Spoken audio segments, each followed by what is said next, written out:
Bonjour, je suis le chef d'escadron Pierre Ruot. J'ai été le premier chef de corps du groupe de transport 503 lors de sa création. Je vais vous présenter l'historique de cette belle unité de notre arme du train, en commençant par l'insigne du GT 503 de l'époque. Il fut créé le 16 octobre 1943 à Fès, au Maroc, alors protectorat français en Afrique du Nord, sous l'appellation de groupe de transport 503. Il est l'héritier des escadrons hippomobiles du train du Maroc. Nous avons fêté les 80 ans de sa création, en septembre 2023 lors des journées portes ouvertes régimentaires. En mai 1944 il est affecté au corps expéditionnaire français en Italie, où il est mis à disposition de la 5e armée américaine. Il débarque à Naples puis remonte la péninsule italienne jusqu'en Toscane, et participe donc à la campagne d'Italie. En septembre 1944 il débarque à Saint-Tropez, participe à la libération de Marseille, et participe ensuite à la campagne de France, au sein de la première armée. Il s'y distingue tout particulièrement dans les Vosges, aux côtés du 1er régiment de chasseurs parachutistes, puis du 1er bataillon de choc en Alsace. 11 morts pour la France ont pu être recensés au titre de la Deuxième Guerre mondiale. Après avoir œuvré parmi les forces d'occupation en Allemagne, dans la région de Villingen, le 5 février 1947 le GT 503 est désigné pour servir en Indochine, où il se verra décerner la Croix de guerre des théâtres d'opérations extérieures, avec 2 étoiles d'argent, ce qui signifie qu'il a obtenu 2 citations à l'ordre de la division. Ses missions étaient de mettre en œuvre, d'articuler, et de gérer des convois routiers et leur escorte, tout au long des routes coloniales mises en place par l'administration française pour quadriller le territoire indochinois, et faciliter les déplacements. Je vous ai matérialisé sur cette carte, avec des étoiles rouges, les principaux endroits où ont eu lieu les décès de nos anciens. La grande majorité d'entre eux, comme vous pouvez le voir, ont eu lieu le long des routes, ce qui soulignait déjà la vulnérabilité des convois logistiques, ce que nous avons pu d'ailleurs expérimenter par la suite, durant la période moderne, en ex-Yougoslavie, en Afghanistan, ou plus récemment au Mali et au Niger. 36 morts pour la France ont pu être recensés pour le 503 au titre du conflit indochinois. De décembre 1955 à janvier 1956, le GT 503 quitte l'Extrême-Orient, et rejoint l'Algérie, où il participera, de février 1956 à avril 1964, aux opérations de pacification et de maintien de l'ordre. D'abord basé dans la ville de Tlemcen, il opéra ensuite dans la région d'Oran et de la base française de Mers el-Kébir. 2 morts pour la France du 503 ont pu être recensés au titre de la guerre d'Algérie.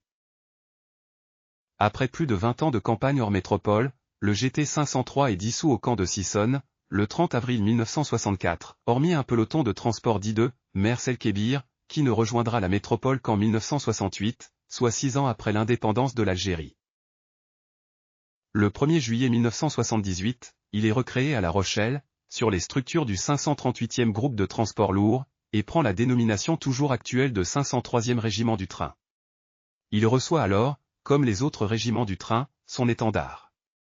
Il participe aux missions classiques de transport du temps de paix, mais aussi à plusieurs opérations extérieures. Il est à nouveau dissous le 1er juillet 1998.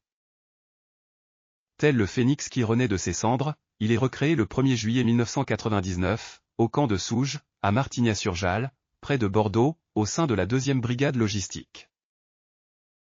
Enfin, en 2011, le 503e régiment du train, dit le Fier, s'implante sur l'ancienne base aéronavale de Nîmes-Garons. Il affirme son implantation gardoise en affichant l'appellation de régiment de Camargue, depuis 2014 et le personnel porte depuis lors cet insigne de manche. Ce quartier deviendra en 2015, le quartier El Paras, pour célébrer une bataille de la campagne du Mexique, en 1866, qui a réuni côte à côte légionnaires et tringlos. Placé sous le commandement de la brigade logistique, le 503e régiment du train s'articule autour de 4 compétences logistiques majeures que sont le transport, le ravitaillement logistique, l'appui au mouvement et l'appui à la mobilité des blindés. Il contribue également en permanence à la protection des Français tant en métropole que dans les départements et territoires d'outre-mer jusqu'en opérations extérieures. Disposant de compétences amphibies, il apporte un soutien spécifique à la 6e brigade légère blindée dans ce domaine. Dans le contexte opérationnel actuel, le régiment peut être amené à mettre en œuvre et à commander, en tout ou partie, un bataillon logistique, et possède les savoir-faire, pour mettre en œuvre un centre de regroupement et d'évacuation des ressortissants. Enfin, Le régiment exerce des missions d'appui à la projection et possède, à ce titre, la responsabilité de la zone de regroupement principale de Miramas, récemment mise en œuvre en 2022, pour le départ de la mission Aigle, en Roumanie. En 2022, le 503 a joué un rôle majeur dans le désengagement du Mali, en organisant et gérant un grand nombre de convois, d'une complexité importante.